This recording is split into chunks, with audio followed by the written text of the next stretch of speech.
बारिश का मौसम था। आसमान में काले बादल छाए हुए थे और ठंडी ठंडी हवाएं चल रही थीं। गांव के चौराहे पर रामू नाम का एक गरीब पकौड़े वाला रोज की तरह अपना छोटा सा ठेला लगाए ग्राहकों का इंतजार कर रहा था।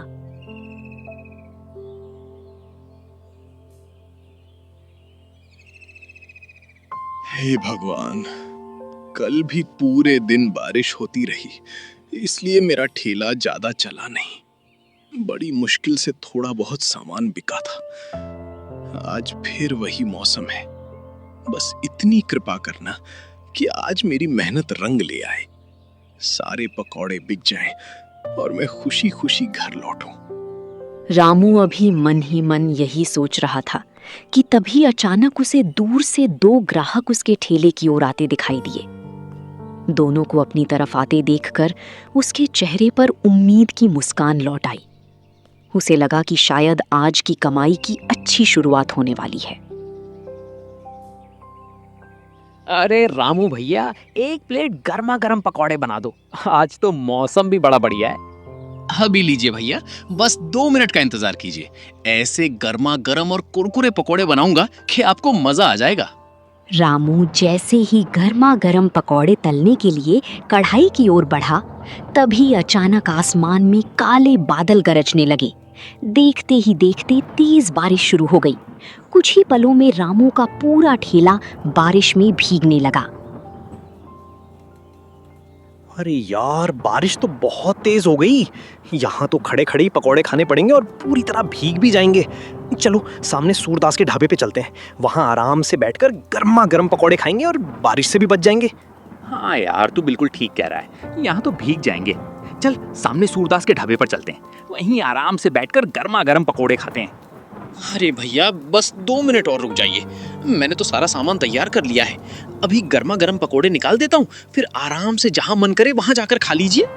नहीं भाई, अब रहने दो। बारिश और तेज होती जा रही है। अगर यहीं रुके रहे तो पूरी तरह भीग जाएंगे। चल यार, देर मत कर, सीधे सूरदास के ढाबे पर चलते हैं। इतना कहकर दोनों ग्राहक वहां से चले गए।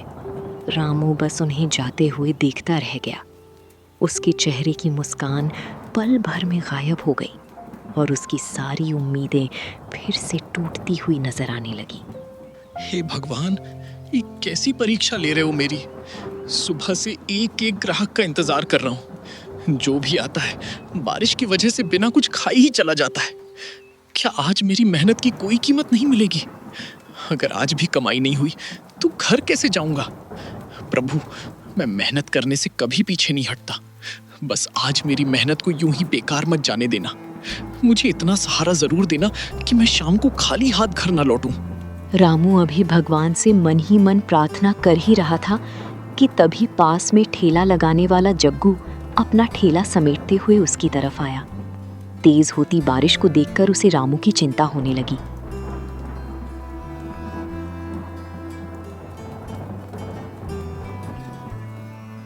अरे रामू भाई, अभी तक ठेला नहीं समेटा?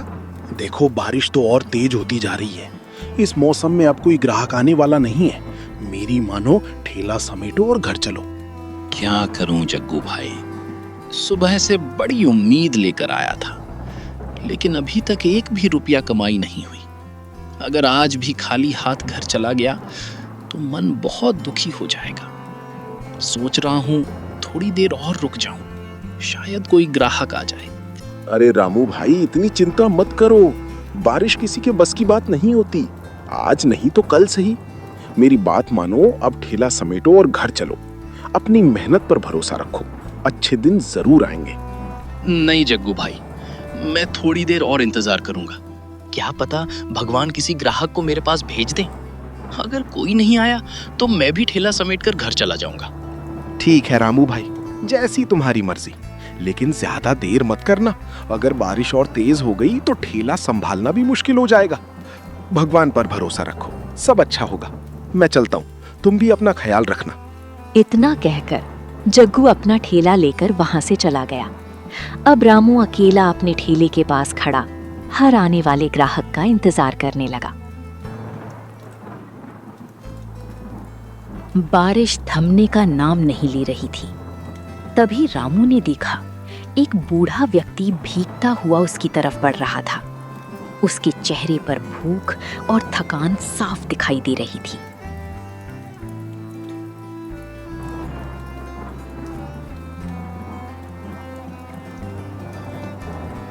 बेटा, सुबह से कुछ नहीं खाया, जेब में 1 रुपया भी नहीं है।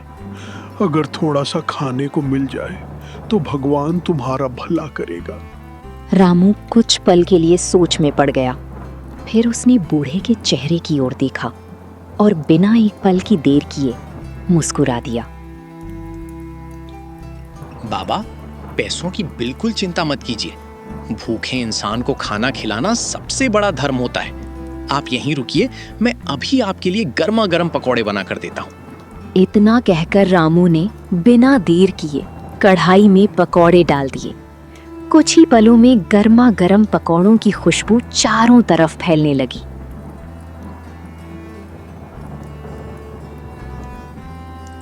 रामू ने गर्मा गर्म पकौड़े तैयार किए और बड़े आदर से बुजुर्ग को दे दिए। बुजुर्ग ने मुस्कुराते हुए पकौड़े लिए और धीरे धीरे उन्हें खाने लगे। रामू उन्हें देखता रहा, मानो किसी भूखे को खाना खिलाकर उसे अपने मन की सच्ची खुशी मिल गई हो। वाह बेटा, क्या स्वादिष्ट पकौड़े बनाए हैं तुमने। इतने गर्मा गर्म और कुरकुरे पकौड़े मैंने बहुत दिनों बाद खाए हैं।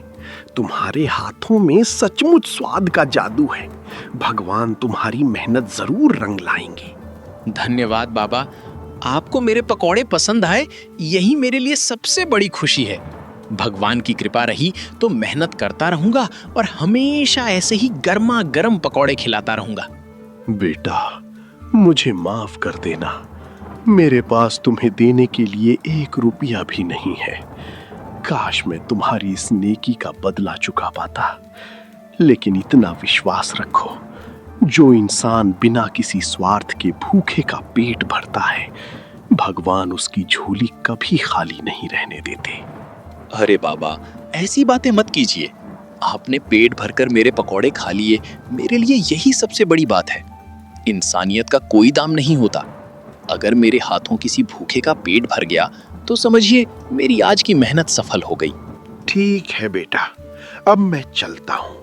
भगवान करे तुम्हारा ये छोटा सा ठेला एक दिन इतनी तरक्की करे कि दूर दूर से लोग सिर्फ तुम्हारे पकौड़े खाने आए। तुम्हारी मेहनत कभी बेकार न जाए और तुम्हारे चेहरे की ये मुस्कान हमेशा बनी रहे।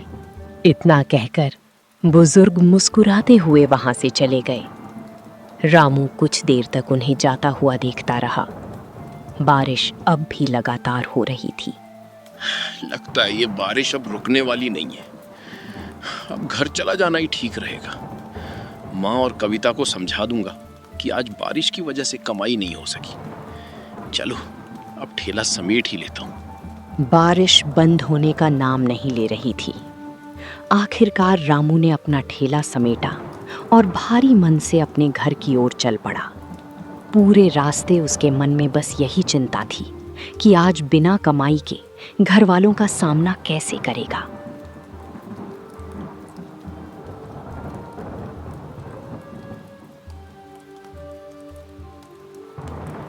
कुछ देर बाद रामू अपने घर पहुंच गया। उसकी माँ और कविता उसका इंतजार कर रहे थे।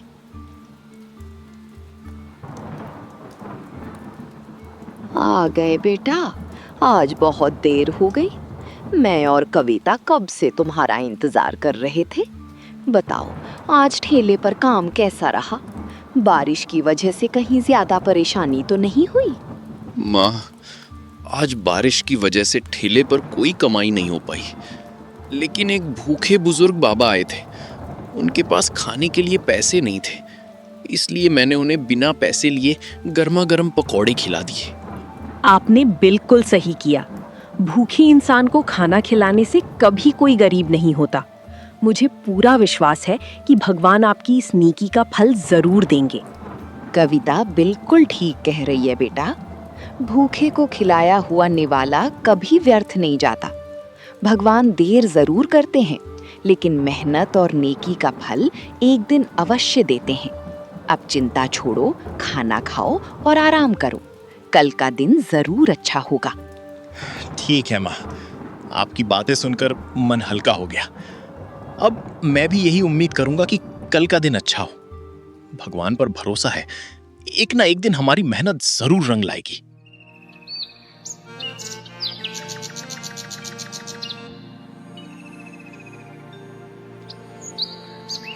अगली सुबह मौसम बिल्कुल साफ था।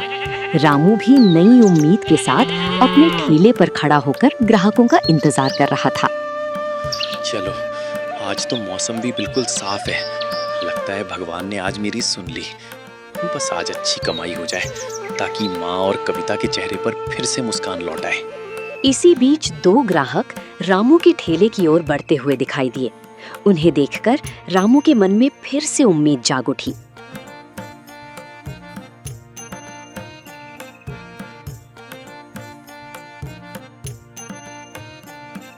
नमस्ते भैया, क्या आप ही रामू पकौड़े वाले हैं? हमारे गांव के बाबा जी आपकी बहुत तारीफ कर रहे थे। उन्होंने कहा कि आपके हाथ के पकौड़े पूरे इलाके में सबसे स्वादिष्ट हैं। बस उनकी बात सुनकर हम आपके पकौड़े खाने चले आए। हाँ भैया, बाबा जी तो आपकी तारीफ करते ही नहीं थक रहे थे।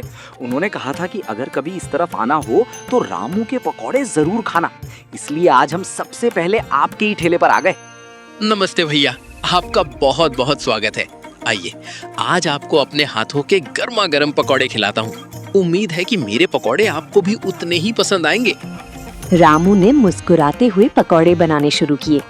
कुछ ही देर में गर्मा गर्म पकौड़ों की खुशबू पूरे चौराहे पर फैल गई।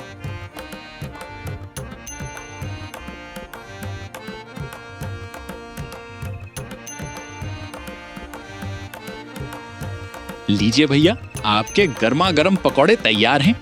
आराम से खाइए और जरूर बताइएगा कि आपको इनका स्वाद कैसा लगा। दोनों ग्राहकों ने गर्मा गर्म पकौड़े लिए और बड़ी चाव से खाने लगे। कुछ ही पलों में उनके चेहरे पर संतोष भरी मुस्कान साफ दिखाई देने लगी।